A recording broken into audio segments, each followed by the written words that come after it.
Welcome to 1 Million Cups. Great to have you here. Who's here for the first time? If you could raise your hand for me. And, okay, thank you. Don't need to. Last week we had somebody keep their hand up the whole time. That did not work out well. I'm Brian Azorski. I'm here with, I'm a community volunteer, and I'm here with Milton and Courtney and Lance. And working remotely is Britton. She's on the Twitter feed. So if you tweet something at 1 Million Cups KC, we will see it and respond, hopefully.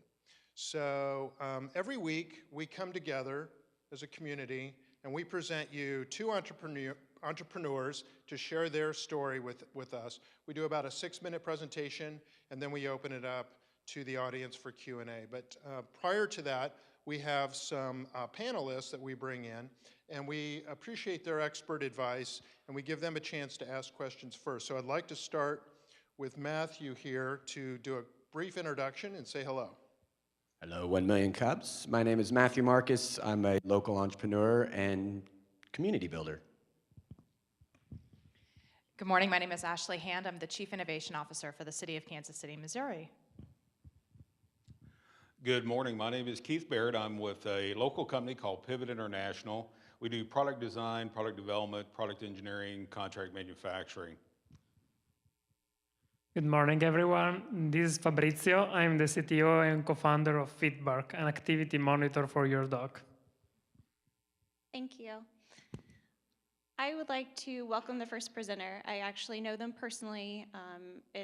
Lance and I is actually vet, so we are excited to announce them today. I would like to welcome Doug Danforth and John Teeter of Linxit.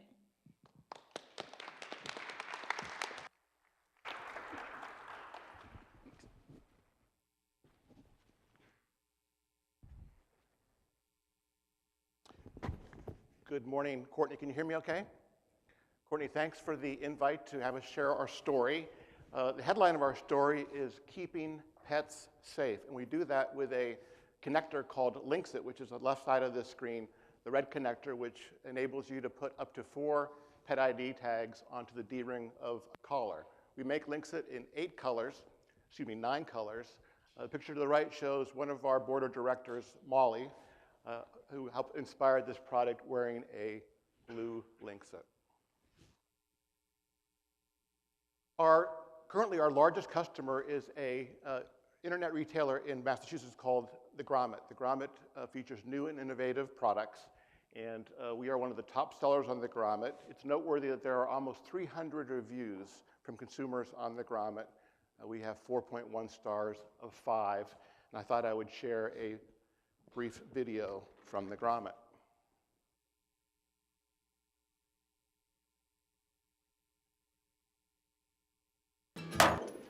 It is important to keep our pets safe, and that of course includes making sure their tags are accurate, up to date, and on them.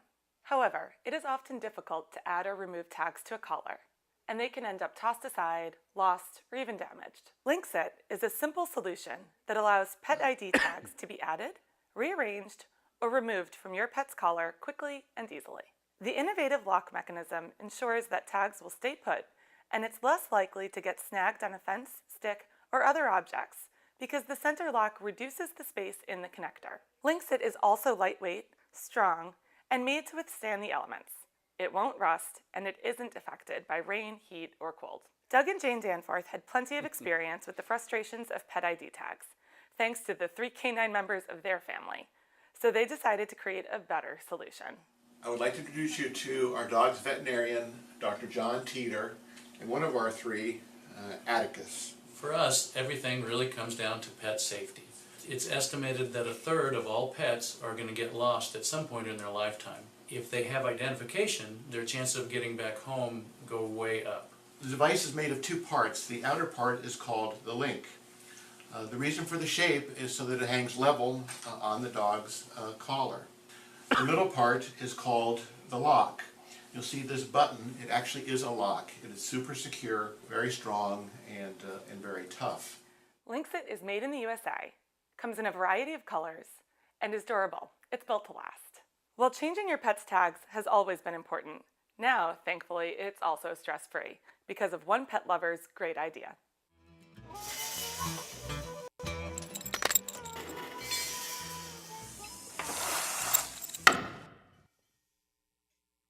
to mix and match colors.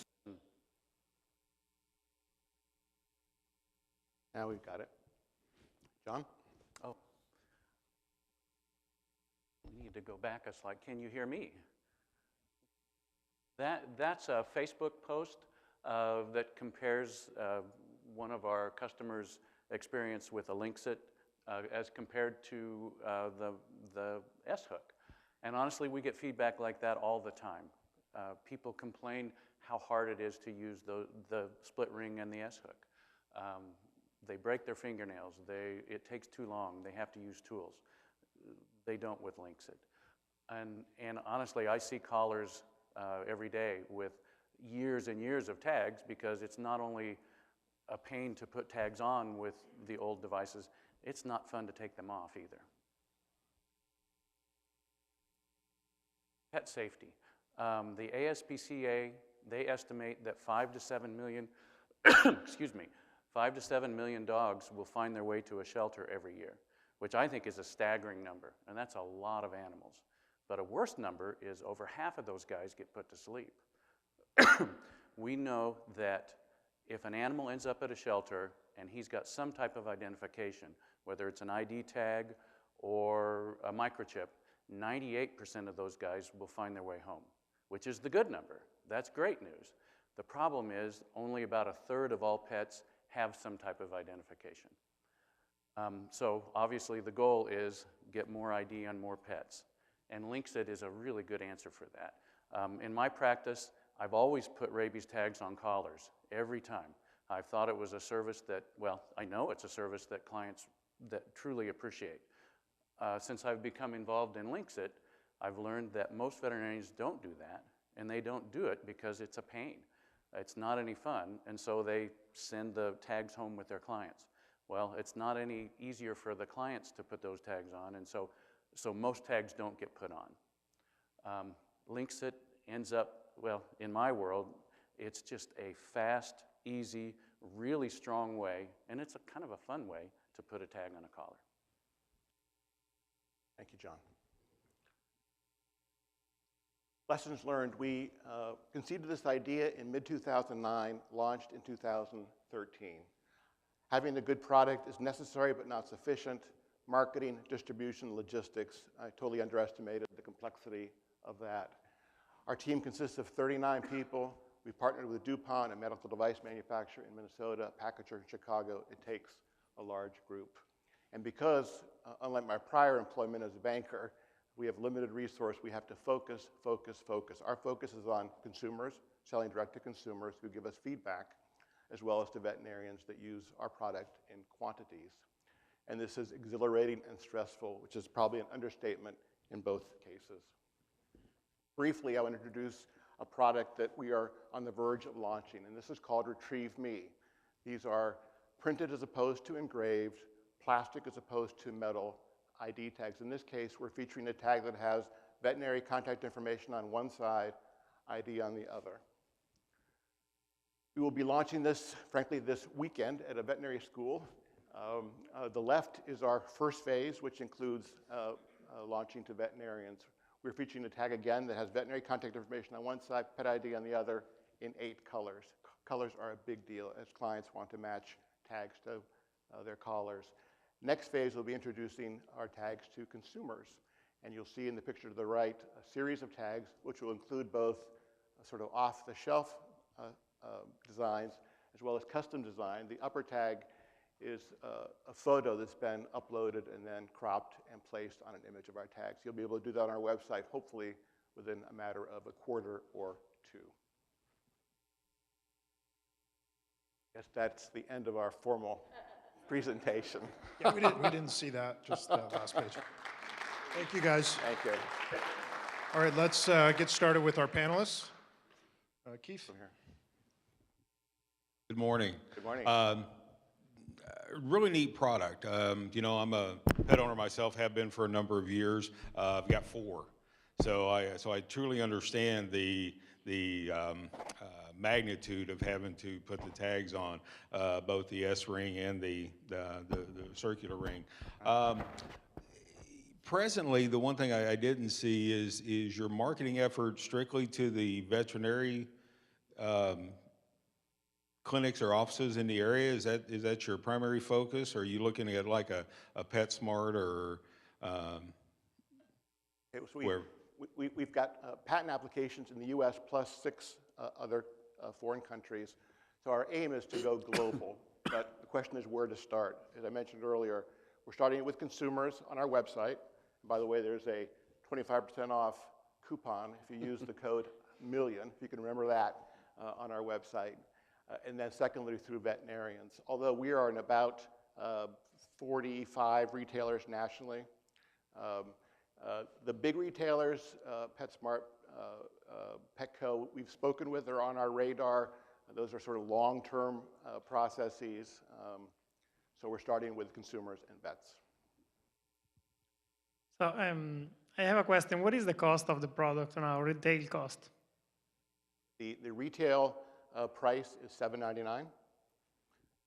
So, and are you investigating other distribution channels like grocery stores or place where you kind of have a very kind of easy purchase, like at the cashier or some places like this? And sometimes grocery store, they have kind of better payment terms compared to retails, big distribution stores. I mean, one of the opportunities is that this could be conceivably placed just about anywhere that there's interest in pets, which of course is everywhere. But pursuant to our focus, consumers and veterinarians. Eventually when we have distribution, perhaps we'll get into those, I would call it secondary retailers. And one last question. So how many of these a veterinary clinic kind of buys every year? And just as an estimate, do you have any number on that? Why don't you speak to your situation? That's one reason for us right now to focus on veterinarians, because veterinarians have the opportunity to buy in huge volumes compared to a pet store or a PetSmart. I use a Lynxit every time I give a rabies vaccine. So in the last year and a half, I've gone through 7,000 of them. And it's something that my clients love. And so the veterinarians that we can talk to, they get it. And so if a veterinarian will use one every time he or she gives a rabies vaccine, the volume can be pretty great through that channel. Nice presentation. Thank you. I'm curious to hear, you guys are now entrepreneurs to some degree, vets originally, but now getting into the entrepreneurial side of things. I'm curious to hear a little bit about your aha moment when you realized that you were onto something. And also I'm curious to hear about why you chose well, I guess you're vets, but clearly there's other applications for this item. Right. I'm thinking keychains, stuff like that. Why did you choose to go after this market? Is it simply because your expertise is there, or do you plan to go elsewhere? Well, great question. A few questions there. First of all, I'm a former banker. I was CEO of a company called Midland Loan Services, a subsidiary of PNC Bank here in Overland Park. I left that industry looking for something to do, had no idea that I would end up being in the pet space, but everybody to whom I described this idea asked if they could join the team, which was, in a sense, its own form of validation. Dr. Teeter, to my right, being one of the first, I took my 3 dogs into his clinic, expressed my idea. He said, "Can I join your team?" which was big-time validation and not inconsistent with sort of my experience. Well, for me, it was, he brought his 3 dogs in, and he's watching me struggle changing tags on all his dogs, and he says, that's a pain, isn't it? And yeah, it's a pain. Well, we ought to do something. I'm thinking, yeah, we should. Well, let's do it. And okay, well, you hear things like that all the time, and I didn't think anything would come of it. Well, Doug went to meeting after meeting. He went to entrepreneur meetings and inventor meetings, and he put together a team of these just amazing people, and I got to be part of it. And so that was big for me. To your other question, I would say more than 50% of people to whom we show links or even describe the idea say, how about a version for keys? So keys are on our radar. There are people who suggested dozens, if not hundreds of uses for a connector like this. But again, you've got to start somewhere. You've got to focus. The idea came from my 3 dogs, frankly, the frustration I had. People are gaga about their pets, price inelastic, a great place to start. Very great feelings, frankly, as compared to some of my previous experiences in the financial services sector. Okay, we're going to open it up to the audience. So just raise your hand if you have a question. Great. There's a question here on your right. Hi, my name is Holmes Osborne, and I have a question. I have a very rambunctious German short-haired pointer, and things that work on some dogs don't work on him because he just runs around at 1,000,000 miles an hour. What is the most rambunctious dog you've ever put one of these on, and did it survive it? We have fortunately received testimonials from consumers to the fact that they've never been able to keep tags on super active dogs. I would say the exception is 2 dogs that are constantly going at each other. The device breaks under about 60 pounds load, and you want it to break. So that would be I would say, less than 1% of scenarios. Great question. We've got a question in the back. Hi, Matthew Barksdale from Engage Mobile. How did you set the price point? Did you play with price points, and just kind of what was the theory on that? Great question. I am currently the sole employee. Our second employee is my daughter, who recently left Johnson & Johnson. She was an associate brand manager there to help her father and our team. Anyway, I tell the story that the sort of cheap, middle-aged, Midwestern guys were ready to price it at X. And my daughter said, "You are crazy. There's nothing else like this. Talking about me. There's nothing like this. The value proposition is much greater." We started, so she did comparative research, but we decided to aim fairly high, and at our first trade show, the price stuck. I'd also worked with gotten to know a number of other sort of pet products entrepreneurs who would describe the fact that you need to be able to retail for at least 3.5 to 4 times your cost to realize a decent return, and also pay for distribution along the way. So that informed the pricing as well. Question in the center. My name is Jonathan Utabarat. I have a quick question. Actually, what's the problem with current products in the market right now? Because I feel like you say like a lot of dog owners, they don't have a tag for the dogs. But I'm just wondering, what do you think you have in your product that make them want to buy your product? You know what I mean? Because it's like, they don't buy the tags because maybe they don't care about that. Right. You know what I mean? Yeah. Well, our customer is the pet parent who views his or her dog or cat as a member of the family. So there's a carrot and stick idea here. The stick is keeping the pet safe. The carrot, which I totally underestimated, was the color, the style, the ability to accessorize, and frankly, again, treat a pet like a member of the family. So our device enables all of that, in contrast to the metal ring or the S-hook that people either dislike or despise. So it's a big gulf, big gap between, we think, the current state and our solutions. Got another question here in the middle. Hi guys. Okay, so I noticed that you have a Facebook page, LinkedIn, for Linksit. And my question is, how has social media helped you drive sales? And if you haven't had problems with social media, what other mediums with Facebook, what other mediums are you willing to try? I mentioned my daughter. To date, we have essentially done no marketing other than 6 trade shows, both retail and veterinary, and word of mouth. We've done a little bit of advertising, but now the time is to put the gas on the social media pedal, and that's my daughter's job. Question in the center. Hi, I'm Matt Danzler with Telemasters. Curious if there's a thought process as to adding a location device to this as well. It seems like maybe GPS may be a natural extension. I understand one idea at a time, but curious if there's been a thought process gone into that. It's been mentioned.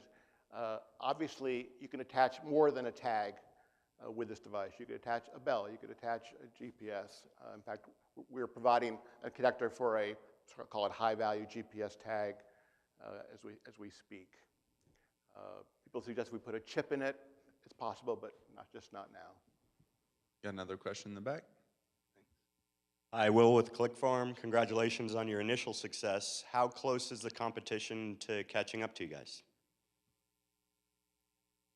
I never want to be smug about the competition.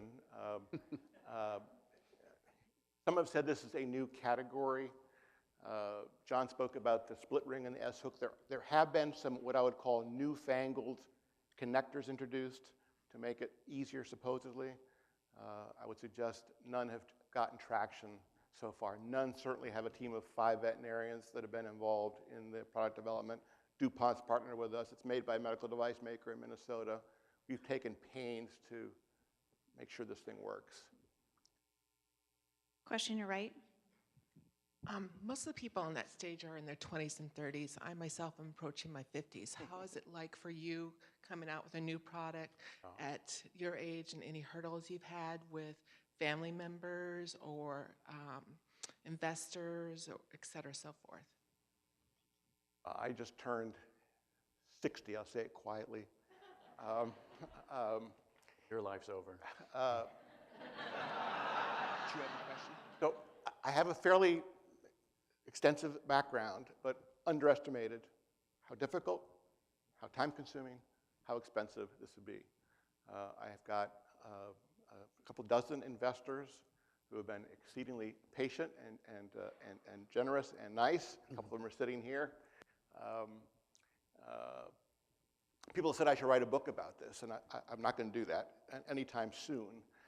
If I were, the story would be, it really takes a family system. It takes a support structure. You got to live simply and frugally if you're serious about doing something like this, because the rewards, the current rewards, are minimal. Of course, the potential long-term rewards are huge, both sort of emotionally and experientially, and I expect financially. If I can, I'll add to that as well. In my segment, in the veterinary world, the future are women. Most of the young veterinarians who get out of school are young women, and great veterinarians. Women seem to get this better than, well, old men. Guys my age, we don't, change is bad, but young women, they get this, and they love this, and I think the future in the veterinary market is going to be very strong. Got another question here to your right. Doug and John, how long do you think until we can send our pets messages saying, "I'll be home, Fido, in 2 hours," or whatever messages all during the day to make them happy? Well, there are actually a couple of devices in the market that you can get on your smartphone and see a dog at home, or and actually administer a treat, and that's great. We are focusing a necessity, everyday item that could literally be used by any pet owner. Everybody. I have a question.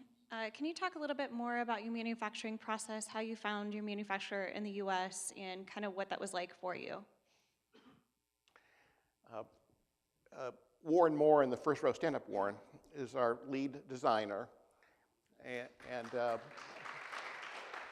this building means a lot to me because I met Warren at a meeting of the Inventor Center of Kansas City about 5 years ago.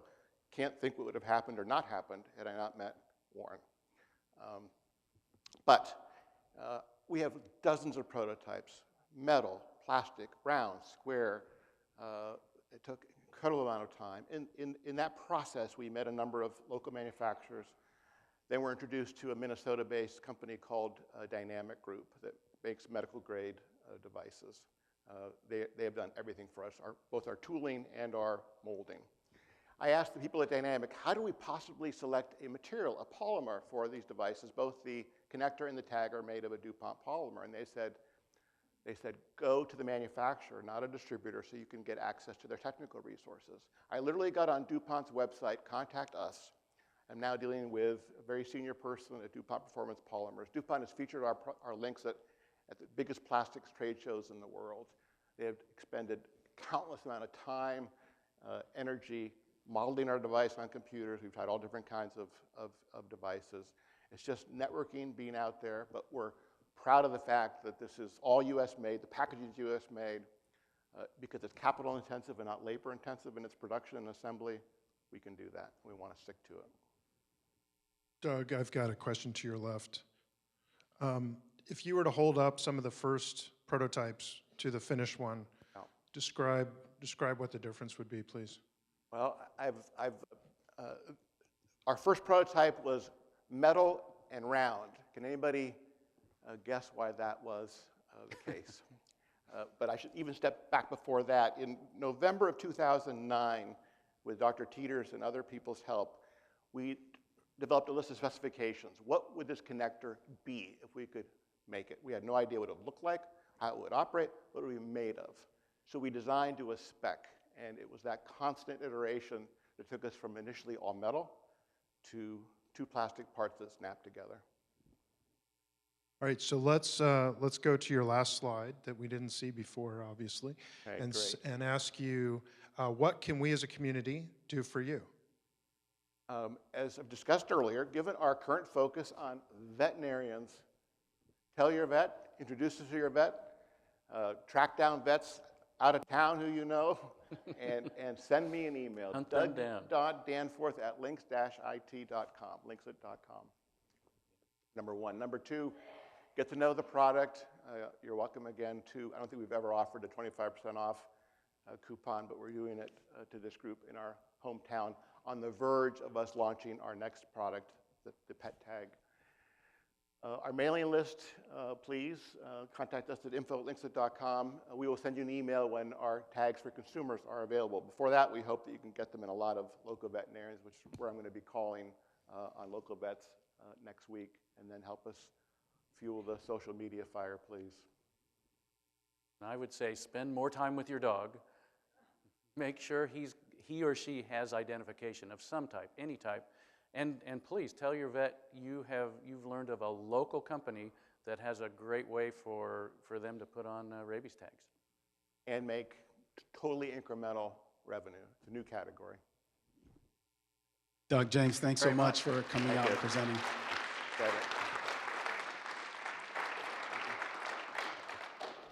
So before we bring up our next presenter, we've got just a few announcements. If you didn't happen to grab an announcement sheet, please grab one on your way out. But there's a couple of events happening. Brand positioning with Grant Gooding is coming up at the ECJC March, Thursday the 19th at 10:30 a.m. Also, there's going to be a crowdfunding Kansas City March meetup on Thursday, March 26th. I would like to also bring up Dawn and Samuel that would like to make a special announcement for KC Design Week.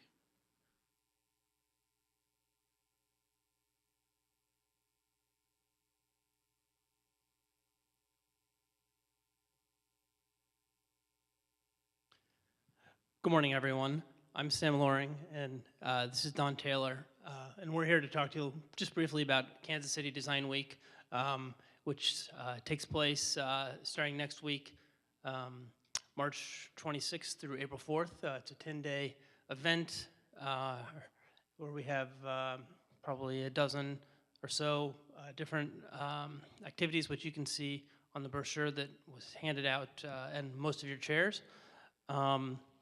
Our focus this year has been on sort of celebrating the design community here in Kansas City. We have so much great design talent here and really focusing on that homegrown talent and how to, going forward, how to improve that and just learn and grow from it. How many of you have been to Kansas City Design Week in the past? This is the 6th year, by the way. Hands? Ashley, thank you. Good. Back here. Well, this is your year to come because, as Sam said, our focus on Kansas City design talent and strength is just epic this year. And our demand for ticket sales has been very brisk. So we really encourage you to go check out our website, kcdesignweek.org. If you are tweeting and posting things, we'd love for you to use the hashtag KCDesignWeek. One of the postcards on your chair is really for our biggest event of the week. It's opening night. It's an open studio event where it's basically a studio studio crawl through the Crossroads Arts District. And it is a chance to get into companies like Barclay and HOK Architects, Helix Architects, where Sam works, and various other design-oriented businesses and firms. These are places you can't just walk in off the street and see, but these are folks that are opening their doors, letting you see what it's like to work in the design industries, whether that's architecture, industrial design, landscape architecture, planning, or graphic design or architecture. So we hope you'll check us out. And really, we think this is so pertinent for the 1 Million Cups community because, as you heard from the Linksit folks, they worked with an industrial designer. That's part of our community, as you can see on the next slide. So these are the different organizations represented. So all that alphabet soup you see there at the bottom are our partners with American Planning Association, the Industrial Designer Society of America, the Prairie Gateway chapter of the American Society of Landscape Architects. WID is Women in Design. That's a professional women's design group. And then Young Architects Forum, and then the other groups you see up there. So we hope you'll come check us out, and happy to have you attend the free Open Studio Night crawl. And then following that, there is a ticketed event that is the opening night party that will be really fun. There are prizes. There's a ping pong tournament. I think your studio is doing a ping pong tournament. There's make your own adult beverages at some of the stations. There's a photography studio, Wheat Photography. She's doing free headshots, so you should check that out. And here's all the information there. And we really think that, if you're an entrepreneur, if you're actually starting a business or thinking about starting a business, design can play such an integral role, whether you're designing your company's logo or your actual product, or perhaps if you're going big and opening a beautiful new office, you're going to need an architecture firm to design it. You're going to need a landscape architecture firm to plan your exterior of your building, et cetera, et cetera. So design is everywhere. It's all around us, and it can really both enhance your business as well as kind of be the foundation for your business. Really quickly, if anybody has any questions, we'll take them. If not, we hope to see you out there next week. Thanks. Thank you. Also, really quick before we bring up our next presenter, just wanted to let everyone know that Linksit has some of their product samples set up on the table here, so immediately after 1MC you can drop by the table and check those out. Our next presenter is Stephen Hardy from My Sidewalk, which is a place for civic-minded people to connect and have conversations on local issues that they care about. Let's welcome Stephen.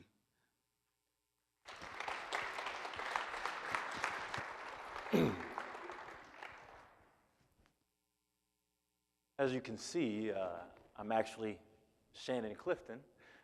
Stephen, who was scheduled to be here, actually came ill, pretty ill, antibiotic type ill, so I was available and fortunate to get in front of the group this morning. So first of all, I just want to say good morning to everyone. Good morning, 1 Million Cups, and this is our Chief Technical Officer, Matt Barr, as well. And so I work for My Sidewalk, or Mind Mixer. And this is a morning event, and it's a tech company. So one of the things I've learned in working with a tech company and tech guys like Mr. Barr here is that tech guys don't typically enjoy morning things. So, and this is considered morning for tech guys. And to get him bright-eyed and bushy-tailed like you see him here, it took 1 million cups of coffee to... Thank you. It sounded funnier in the car over here. So good morning. Thank you for your time. We're really excited to talk with you about a few things. So three topics. First, our why. So our intuition on why we wanted to start the organization that we did, first of all. Second, what we've learned. So over the 5 years that we've been in business and with the over 1,000 different communities that we've worked with and thousands of public officials like Ms. Hand here with the city of Kansas City. We've fostered a lot of great relationships, and we've learned a great deal over these 5 years and over our 2.5 million unique visitors that have come to our platforms. And then third, our evolution. So our why, what we've learned, and our evolution over that period of time. So that's what I'd like to cover today. So Mind Mixer, our why. So our founders, Nick Bowden and Nathan Preem, are, as professionals out of school, were urban planners. And so they spent several years in the industry, and what they learned over time and what they saw was that people don't typically come to town hall meetings. Statistic, I believe, is something around 60–70% of all adult Americans have never been to a town hall meeting. And what they saw was that turned out to be true, that people typically don't come. Second, they learned that the people who do come are usually the same ones that come to meeting after meeting after meeting. And then third, those people who do come don't represent the entire demographic of the communities as a whole. So people don't come, sorry, people don't come. A lot of people don't come. People who do come, they typically come to a lot of the meetings. And third, it doesn't represent the group as a whole. And so our why is, we didn't feel that that was correct. If you look at our Constitution, we the people, we is us, all of us. And so our intuition, our why is that communities are better when more people are involved. So from their experience, they created an online town hall platform so that you and I can engage with the communities that we live, work, and play in a way that's convenient to us, to reach our communities that we love and are passionate about in a time frame that makes sense, and in a device, whether it's an iPad or any other tablet or a phone or a computer or an antiquated desktop nowadays, that you can do that in a way that makes sense for you. And so MindMixer was created. And this is the example of that town hall meeting. And for those that are in the field, this is truly representative of what they see. They put a lot of effort into planning these, putting their agendas together, inviting people, and a lot of times it's the same people. And what you see with this group, the demographic, and that's a great demographic, but it looks different than this group. And then with a lot of people that we know and love, I don't necessarily see a very diverse group of people there. So the decisions that were made were reflective of those people, not all of us. It was reflective of the people who have time to come to the 6:30 meeting on Tuesdays. So me, I have two little girls, a 4-year-old and a 2-year-old, Zoe and Providence. I have a wife at home. I have a very demanding job here with MindMixer, and I care about my community. I live in Lee Summit. I work in downtown KC, and I've got my kids go to daycare or preschool, if you will, school in the Northland. And I care about each one of those communities, but if you look at my priorities with my wife and my kids and my job, and you present to me a meeting on Tuesdays at 6:30, it very quickly and very easily will get knocked down the list. And I care about those things because my taxpayer dollars go there. So I want to see them thrive. And then also I believe communities are better when people are involved, but it's about priorities and it's about time. So the platform was developed specifically to give you back the time that you need to engage your community, but to still maintain some order and priority with the things that are most important to you, which typically is your family and friends. So our MindMixer platform, this is one of the platforms that you see here, and this is actually Kansas City's platform, KC Momentum. So over the 5 years, what we learned is that with the 2.5 million unique visitors, that people go to multiple MindMixer platforms or to multiple platforms because it's representative of their multitude of interests. So in Kansas City alone, I'm sorry, a little parched here, but in Kansas City alone, we had over a dozen different platforms. So KC Momentum being one, One Arts KC being another. The Kansas City Rail was another platform. But what you had to do as a user was you had to know each one of those unique URLs. You had to remember, well, I want to do my artsy thing, so I want to go to this one. I want to do my KC thing, so I've got to go to this one. I want to do my KC Rail thoughts, so I have to go to that one. So we thought over time that didn't make sense because it didn't represent us as a whole person. We thought, wouldn't it make sense if all of those were in one place? And then also, as opposed to being in a simple silo to say, I'm going to contribute on my Kansas City, I'm going to contribute my Kansas City thoughts, or I'm going to contribute my arts lover thoughts. Why don't we put that in a single place so that all of those thoughts are shared together in a single platform? Because what you find is, I may be this guy, but there may be other things outside of these circles that if I'm exposed to them, I may have feedback or thoughts about those. So why don't we put all of those dozen or so platforms in Kansas City and the other 1,000 platforms that we have across the country in one place, allowing citizens like you and me to share the things that are most important to us, but then to also care about what's going on, not just by our interest, but by our geographies as well. And it's representative of other platforms that we use today in social media. There are some platforms where you connect with your friends and family. You might put pictures of your kids there. You might share what you had for dinner last night. There are other platforms where you would have your resume there.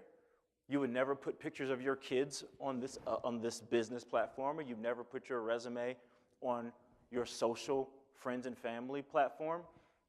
And so My Sidewalk or Mind Mixer was all things civic, where you can have those types of civic conversations in total and complete. Because what I've found personally, on Facebook, I've got hundreds of friends. If I put pictures of my little girls up, I get hundreds of comments. But when I share anything about civic-related business or matters, crickets. Crickets. And these are my friends who should support me in my work, but they don't have anything to say because that's not the platform that's necessarily designed for that type of conversation. So that is the background and the premise for why we evolved from the Mind Mixer platform, which was extremely successful and is extremely successful for us, to the platform that I'm describing, which is mysidewalk.com. Awesome. Hey guys, hate to jump in here, but we want to make sure the audience has some time to throw some questions. So if the expert panel, if you guys want to go ahead and get us kicked off, we can go from there. Hello. Hello. Good morning. So My Sidewalk is a great way to consolidate all of these spaces. What happens from kind of the other side of civic participation, the government side, and how do they address that type of engagement? We're really good, or some governments are better than others, and I think KCMO does a pretty good job of communicating out, but engagement requires a certain level of taking information back in. How do you see My Sidewalk changing that dynamic from a single site like KC Momentum into an aggregation of lots of different subject areas? Great question. So it's really designed on an as-you-need-it basis. So we do have the individual silos. So you would have KC Momentum, Lee's Summit may have a page, or the Parks and Rec may have a page. And so you being the city of Kansas City, it's not on you, obviously, to respond to all things in your community, but to those things that you would have created content for. So the new platform allows citizens to create content or to answer questions or to ask questions without constraint, and those questions might not have been prompted by the city, where on the Mind Mixer platform, they were prompted and essentially proctored or controlled by the city. So those conversations that are happening organically from citizens, you don't necessarily have to respond to unless it's something that you'd want. So still, on My Sidewalk, you're able to create content just like you were on Mind Mixer and respond to those, but then those others that are happening in other communities around you, you don't necessarily have to respond unless you'd like. Shannon, I'd follow up on that, the reporting tools that are built into Mind Mixer are pretty simple and focused on kind of a siloed view of community and civic engagement, where we've had to design a totally new set of tools for My Sidewalk that give you a much higher and broader look at what's going on. And we'll even, we've taken cues from a bunch of other social networks that have more of a networked feel to give you intelligence about the audience viewership, the level of activity around content that's not even yours, and about content that's not even in the system. So anytime I learn about a new service, I'm reminded of the 24-hour pie. So at the end of the day, there's only 24 hours in a day. And there's things like My Sidewalk and Facebook and Twitter and eating and working and sleeping, and the list goes on, all vying for a piece of that pie. So what about My Sidewalk is going to draw in and encourage me to slice out part of my day to engage with it? To me, the town hall meetings are telling. People don't have time to attend for whatever reasons it is. Why My Sidewalk? So we believe passionately communities are better when more people are involved. And then we believe that each one of us here and across this country and across the world, frankly, do care about the communities they serve in. They just haven't been met in a way that gives them the ability to do that freely because they're asked to come to a town hall meeting. But this platform allows you to do it in a way to be met in a place where you are and not disturb the rest of your life.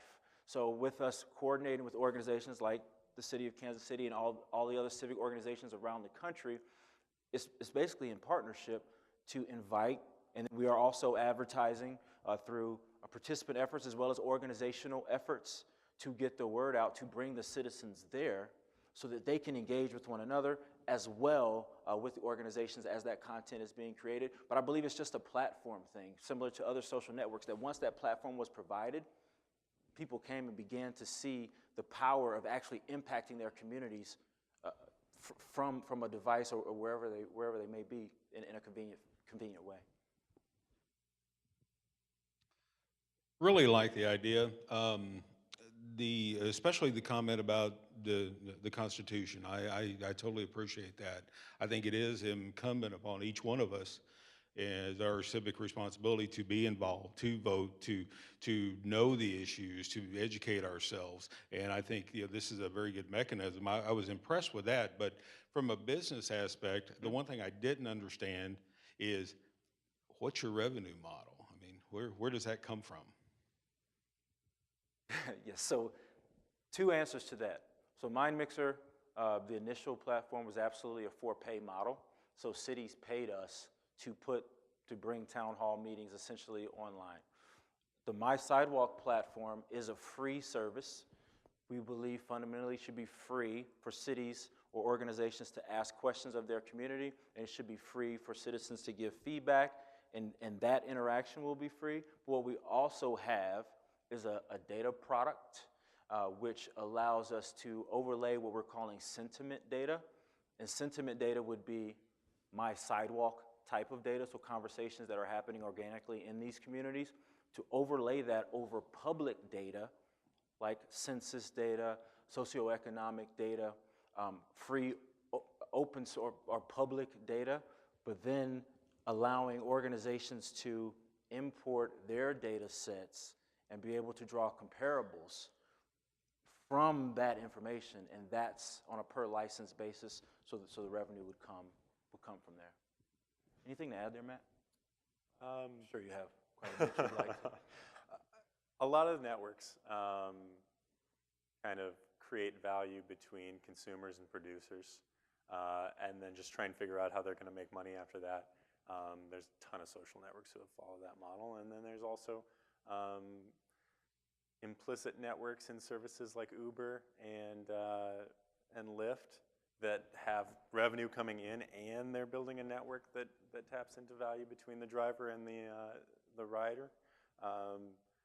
We're in a similar model where there's definitely value being brought to the table just by these interactions between the consumers of the civic engagement and the producers of the civic engagement, if you want to call it that.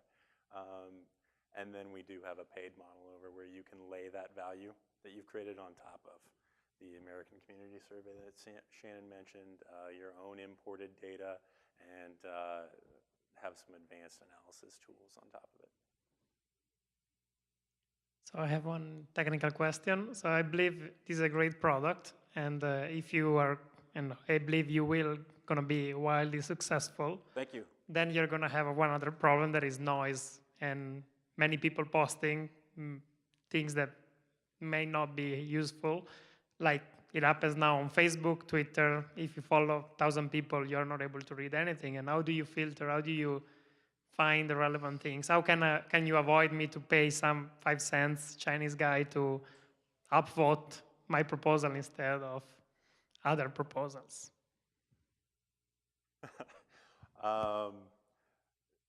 You're right. It's definitely a problem at scale more than at a new level. There's algorithms you can use to deal with it. There's upvoting and downvoting that you can use to deal with it. Honestly, if somebody wants to spend money to go have their proposal on a free service voted up, it seems like they're probably spending money faster than they're getting a benefit out of it. But we have seen, there's an example from MindMixer where there was some design contest. It might have been State Seal or a license plate or something like that. I'd have to dig through the history, but a design contest, someone outside of the community entered it and their friends all voted for it. It was a great design. So kind of a discussion around, is this really a problem, ensued. But yeah, someone from a foreign country entered their design contest, didn't expect to see that, and had thousands of votes that were not from inside the perimeter of the community. Not really an issue. Typically, paying to mess with that kind of thing probably is more costly than it has a benefit. Right now. We've got a question in the back here to your left. Good morning. Morning. I'm familiar with a couple of the MindMixer applications in Kansas City, and I have a kind of a follow-on question to the last one having to do with signal-to-noise ratios. An observation would be that the engagement that I've seen with MindMixer is pretty much controlled by the quality of the questions that get asked and the sort of upfront. Now, you've said that you have had over 1,000 applications of MindMixer. It would seem to me that out of all of that experience, you would have some ideas about what's the profile of point of entry for the inquirer to increase the likelihood that our people are going to come around. And it just seems to me that if government has a hard time doing that, that neighborhoods and other less organized groups are going to have an even harder time. So what you're thinking about how you bring the lessons learned from what worked in MindMixer into a collaboration with people like me who go to those meetings and would just as soon have a bigger audience as well. Go ahead. Bill, right? We've met. So adjacent to Bill's question is that we've actually done a lot of research about what kinds of questions get good engagement on our site. We can tell you the types of words, how many words you should use. You're better off going a little bit positive. If it tracks with current events at all, you can do better. And then a call to action at the end of it is nice. Most of those things can be analyzed by a computer, word count, word choice, positivity, stuff like that. So we're going to build in tools actually in the very near future that help you write a better question in a how complete is your LinkedIn profile kind of style. So yeah, we do have the ability to deliver expertise on what question will get the most engagement. The other side is that we are currently doing internal data scientist type studies to research where the most engaged people come from, what they look like demographically, what they look like from an interest point of view, and how many times a day you can get that kind of person to engage. And then more than that, we're also interested in the people who do sign up and don't engage. So we've been studying them demographically at the same time to try and figure out, are we engaging them through the wrong channel? Are we engaging them with questions that don't make sense? Are we asking about subject matter they don't care about, that kind of thing? We've got a question right up front. This is an interesting idea.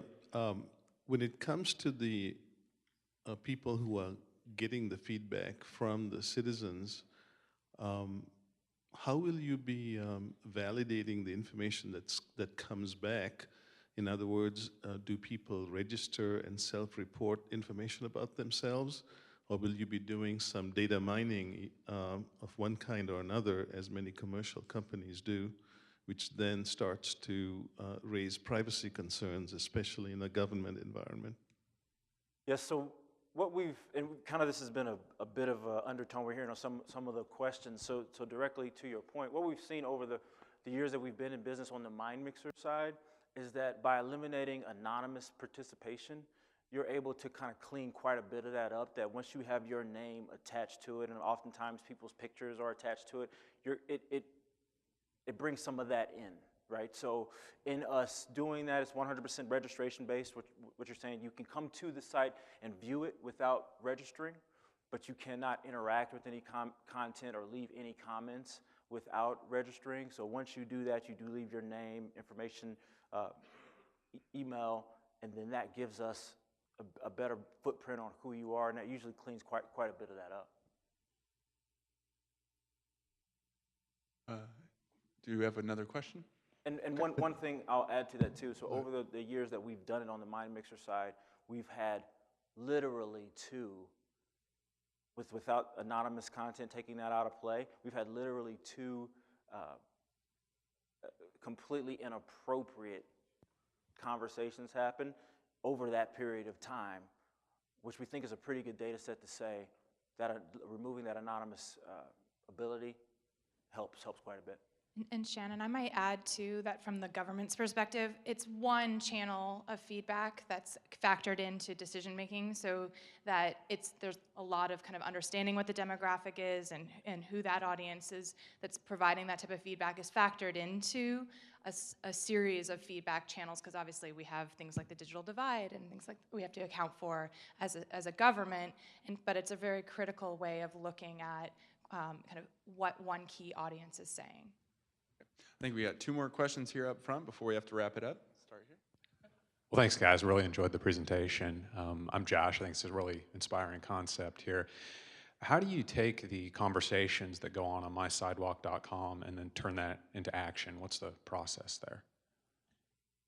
Right, so it really is, it's a two-party process, that we do have the ability for citizens to create content without constraint, and then we have the citizen here, and we have the organization like the City of Kansas City on the platform as well. So as they ask questions, you can interact directly with those questions, but then as you create content or questions organically, unprompted, because we have a tagging system, so you have tags like arts, livability, sustainability, wellness, government. Those tags also alert the cities or other organizations that are on of pertinent topics to them, so they're able to sometimes just listen and make decisions there, or if it's something that bubbles up quite a bit, begin to ask follow-up questions to make decisions from there. So it's a two-party process. Another question here? So I went on the website and I looked back probably the last month or so of postings. Looks like a lot of quizzes. Like I think Roland Park said, what would you like most to see added to a park system? Upgraded trails, trees, so forth. And you could see how many people have replied, 10, 20, I think on that question, about 40 people had actually engaged in conversation with their thoughts regarding that request. Have the cities come back to you and said, hey, for us to continue to do this, we're expecting a certain level of participation or comments relating to these questions, because obviously that's one of your revenue models, is getting those cities to continue to pay to be able to ask those types of questions and look for that feedback. So one, have they told you we need this number of people to comment on these for us to continue to work? And also two, how are you driving more people to it, knowing that at the end of the day, if only 2 people on average reply to these posts and these questions, there's nothing there. So great question. So first of all, just to be clear, we do fundamentally believe that it should be free for citizens to create content and for organizations to ask questions. So that's not a for-pay service, regardless of how many responses. So there isn't we need a conversation of, we need 50 responses to continue to pay, because that part of the service is essentially free. But what we're doing to get the word out, to your point, is a multi-pronged process. So with the hundreds of communities that we do actively have, I believe we're over right around 500 communities that are actively on the MindMixer platform. We're beginning a process of migrating those sites over with their participants as well. And then that's a increase of traffic to the site, just from the migration of our current MindMixer clients. And then second, we have participant strategies in a select group of cities. So now we're in Kansas City, Phoenix, Omaha, Denver, and Chicago. Very specifically mapped to some of our more successful MindMixer clients. And then we also ask, because we believe the premise is we help you more effectively communicate with the networks of people you already have. So each one of these cities and organizations have people that are passionate about them. We help you more effectively communicate with them, we believe. Then we'll ask those cities, and we believe those cities will naturally invite people to the platform to begin to engage with their content as well. Awesome. Thank you guys for coming out. Last question for you. What can we as a community do for you? Right, so essentially, go to mysidewalk.com, check it out. We're actively looking for feedback. The site consistently changes at a rapid pace. So if you do have feedback, we're looking for that, and we fully expect to see those changes implemented if we start to see similar thoughts across multiple comments. But please go to the site, check it out. We've got an opportunity. We've got our information here, so we've got an opportunity for you to respond back to us here. But then on the platform, we've got ways for you to share feedback with us as well. So do that.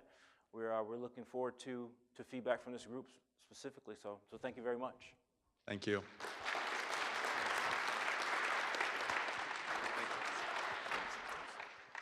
All right, that wraps it up for today. I know there were a lot of questions that were kind of still hanging out there at the end, so if you didn't get a chance to ask, come off to the side. The guys will be hanging around for a while, and we hope to see you next Wednesday. Have a good one.